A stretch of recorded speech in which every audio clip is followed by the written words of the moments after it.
Today we're going to be talking about Bee Trooper and its main problem that happened, and we know the new card, so we can definitely cover this 100%.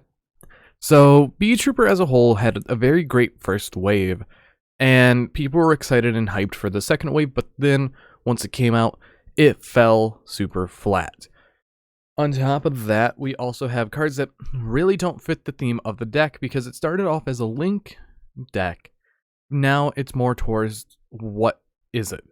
It's still a Link Climb deck, but also we do have a new edition of the Ultra Bee Trooper Absolute Hercules as a fusion monster, which is unwarranted in the type, in my opinion, because it takes 4 insect monsters, which is very hard to do. It is more so a counter for the deck. After that, we also have the fusion spell being Bee Trooper Landing. This is a worse Gem Knight Fusion than Gem Knight Fusion. So what Gem Knight Fusion did was fusion summon 1 insect fusion monster from your extra deck using monsters from your hand or field as fusion material. If this card is in your graveyard, you could banish 1 Gem Knight monster in your graveyard and add this card to your hand. It's not a hard once per turn for that, it's not a banish 2 for that, and it doesn't have the except the turn it was sent there.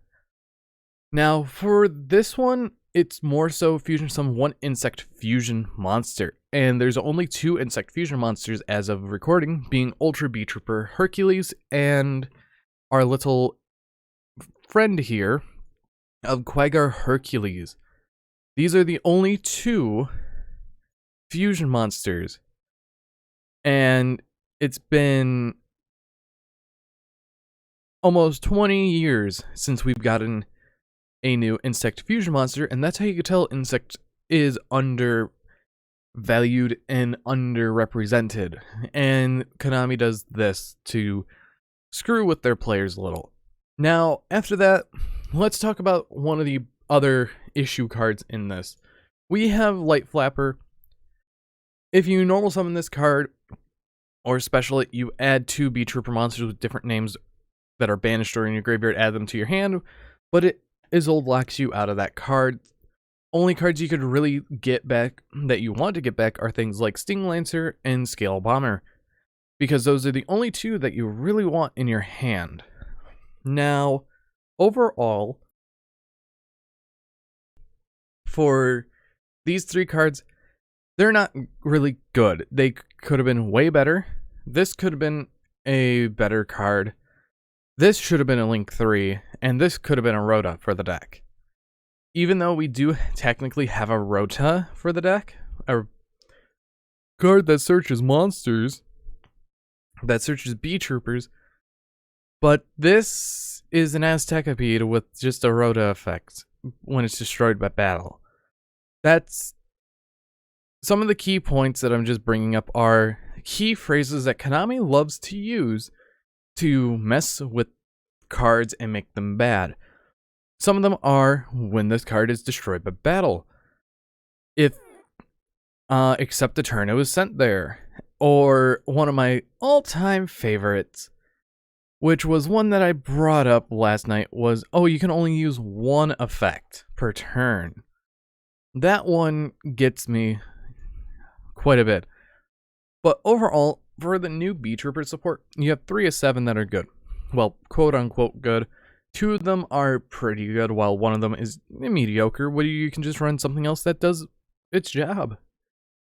So, let's take a look at Mighty Neptune. Mighty Neptune's great for shuffling back resources that you need later, like if you banish off Goki Poles and Resonant Insects, or your vanilla monster, you could just put them back and summon this. Now, it's a hard once per turn to summon it, but actually no, it's not even a hard once per turn to summon it. But it just has to shuffle the 3 monsters back into the main deck. It should just be deck, because I think Konami kind of forgot that Armor Horn exists, because it banishes itself after you summon it from the graveyard. And I feel like this is one of the things that Konami just forgot about when creating these cards. But overall, Heavy Neptune's pretty good. It targets 1 other insect you control, gains 1,000. Cool. You can special summon this card if it's destroyed or banished by your opponent. Cool. But the one that really takes the cake of the best support of the set is Bee Trooper's Ascent. You summon out a token, then if you control a monster with 3,000 or more attack, which most of the time you will, you destroy a spell trap card on the field. Which is quite nice. It outs a lot of issues that the deck goes against, which is back row. But I'm still going to run Lightning Storm, I'm still going to run Twin Twister, and all that. Now, what was I hoping for this support? They leaked Descent, they leaked Neptune, and they leaked Assault Roller. These three, in my opinion, are fine. So, these four right here. Flapper could have been way better. Squad isn't needed because we have multiplication of ants, which is way better. This is a trap card and it's slow and not going to see any play. Absolute Hercules could have been a Link 3 or even a Link 5. But I would more appreciate a Link 3 because that's the one thing that we're missing, and the only Insect Link 3 that we have to link up into is the Papillon. But now people are just going, oh, pick Lithenia, get the token, also get the token, equip the token with Resonant Insect, then link those two off to make Armor Horn, or go Armor Horn first, get the token, summon out Piccolithenia if you have another extender, then yeah, so that's there. And landing, if this was a Link 3, this should have been a Reinforcements of the Army instead of a fusion spell that's not going to see play. Maybe at 1, but that is really, really not worth it. But overall, the past few TCG World Premiere archetypes have not really been good. Dream Mirror flopped. Plunder Patrol has potential, they're just missing a couple attributes. Mutants, they're getting another card, but it doesn't help their main problem. And then finally we have War Rock, the battle phase deck that really doesn't matter. So that's gonna be a lot of fun. But overall, what do I think about B Troopers as a whole now?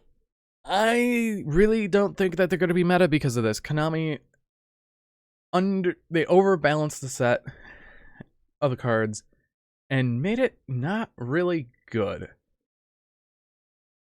So that is one thing to say for sure.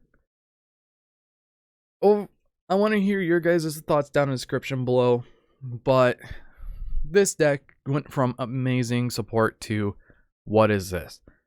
Because this actually made a few people just stop playing the deck and just say, I'm putting you guys in my collection until a later date. Because we have to wait 11 months to see what the OCG is going to do for us. Because, yeah, that's not really that good when we have to wait on the OCG for stuff. Since, with that amount of time.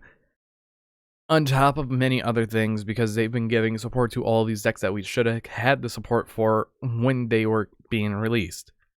But anyways, I want to hear your guys' opinion on this. See you guys in the next video, and goodbye.